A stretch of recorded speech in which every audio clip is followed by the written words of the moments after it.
Hello friend, मैं पुष्पांजलि कुमारी आप लोगों के सामने once again class 10th chemistry का दूसरा चैप्टर जो है अम्ल भस्म और लवण, उसका दूसरा लेक्चर लेके आए हैं। तो चलिए देखते हैं आज के लेक्चर में क्या कुछ है। पिछले लेक्चर में हम लोग ने जो पढ़ा था उसको एक नज़र देख लेते हैं। पिछले लेक्चर में हम पढ़े थे कि अम्ल होता क्या। तो जनरली बताए थे कि अम्ल वैसे पदार्थ होते हैं जिसका जलीय विलयन स्वाद में खट्टा होता है, और दूसरी बात कि अम्ल वैसे पदार्थ होते हैं जो धातु से अभिक्रिया करके हाइड्रोजन गैस निकालता है। दूसरी बात भस्म पर आए थे कि भस्म वैसे पदार्थ होते हैं जो अम्ल से अभिक्रिया करके लवण और जल बनाते हैं, और भस्म का जलीय विलयन स्वाद में कड़वा होता है। फिर दूसरी चर्चा हुई थी प्रबल और दुर्बल भस्म क्या होता है। तो प्रबल भस्म वैसा भस्म होता है जो किसी धातु से अभिक्रिया करके तुरंत रैपिडली यानी तीव्रता से हाइड्रोजन गैस देता है, उसे प्रबल भस्म प्रबल अम्ल बोलेंगे। और दुर्बल अम्ल वैसा अम्ल होता है जो किसी धातु से अभिक्रिया करके धीरे धीरे हाइड्रोजन गैस देता है, उसे दुर्बल अम्ल कहते हैं। जैसे यहाँ एसिटिक अम्ल जो है वह दुर्बल अम्ल है, जबकि हाइड्रोक्लोरिक एसिड जो है वह प्रबल अम्ल यानी स्ट्रॉन्ग अम्ल है। यहाँ तक हो गया। तो आज का टॉपिक हम लोग देखते हैं। आज के टॉपिक में हम लोग क्या देखेंगे इसको गौर करने की कोशिश करते हैं। चलिए, तो आज के टॉपिक में हम लोग देखते हैं अम्ल के आयनिक गुणों के बारे में हम लोग चर्चा करते हैं कि अम्ल का आयनिक गुण क्या होता है। तो जितने भी अम्ल होते हैं भस्म होते हैं और लवण होते हैं। यानी अम्ल की बात हम एक एग्जाम्पल लेते हैं HCl hydrochloric acid, sodium hydroxide यह भस्म, और नमक NaCl लवण। यह हो गया आपका अम्ल, यह हो गया आपका भस्म, और यह हो गया लवण। तो जितने भी अम्ल भस्म और लवण होते हैं इन सभी का जलीय घोल जो होता है वह विद्युत का संचालन करते हैं, यानी उसमें से विद्युत धारा प्रवाहित होता है। तो इन सारी चीज को जिनका जलीय घोल विद्युत धारा का प्रवाह करता है उसे हम विद्युत अपघटय कहते हैं। इसको कहते हैं विद्युत अपघटय, यानी इंग्लिश में इसको इलेक्ट्रोलाइट कहते हैं।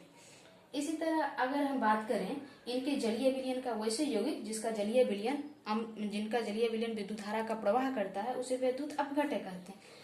लेकिन कुछ ऐसे भी यौगिक होते हैं जिसका जलीय घोल से विद्युत धारा प्रवाहित नहीं होता है, तो उसे हम कहते हैं विद्युत अनअपघटय।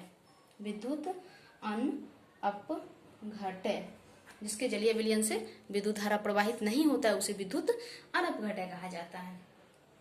तो विद्युत अनअपघटय का एग्जाम्पल हम लोग ले लेते हैं। ये कौन कौन सा होगा? तो एल्कोहल होगा।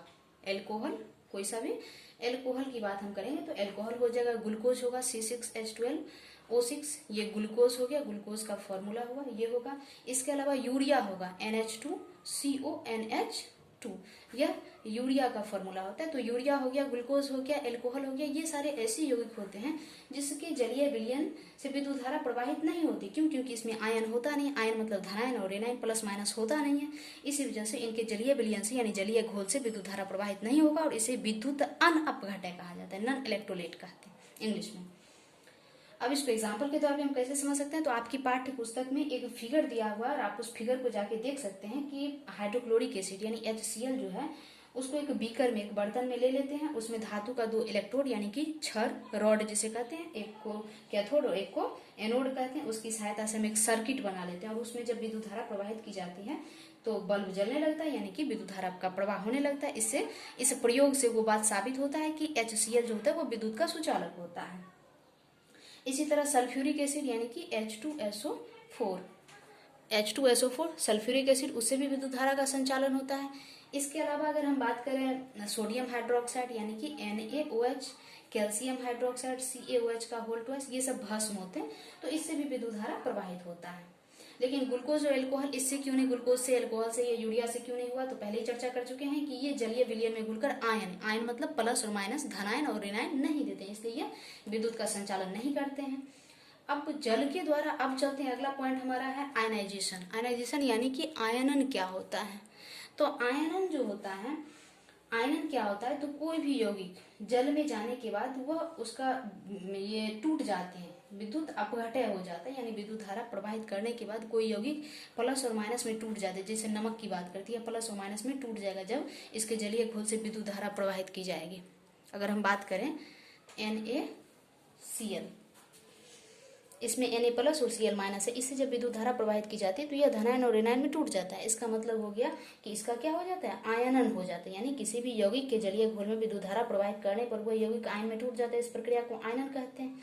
अब दूसरी बात है कि आयनन कितना ज्यादा होगा? तो जितना ज्यादा विलयन तनु होगा, तनु का मतलब उसमें जल की मात्रा जितनी ज्यादा होगी, तो विलयन का तनुता जितना बढ़ेगा उतना ही ज्यादा विलयन में आयन उत्पन्न होंगे, यानी धनायन और ऋणायन उत्पन्न होंगे, यानी विलयन की आयनन की क्षमता जो होती है, प्लस माइनस में टूटने की क्षमता, वो बढ़ जाती है।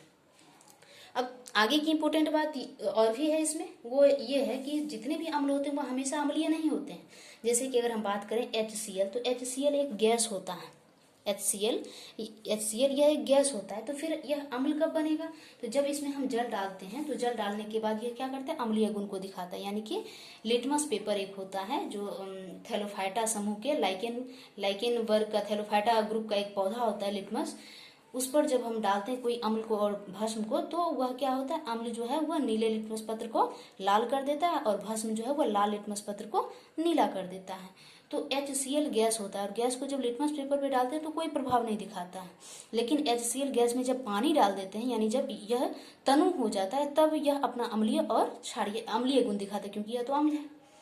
तो कोई भी अम्ल की अगर हम बात करें, तो कोई भी अम्ल जो होता है उसे अपना अम्लीय गुण दिखाने के लिए जल की उपस्थिति होना बहुत ही जरूरी होता है। तो इतनी बातें आपको समझ में आ गई होगी। तो चलिए आज का लेक्चर इतना ही रखते हैं, फिर नेक्स्ट लेक्चर में मिलते हैं। लाइक शेयर और सब्सक्राइब कीजिए।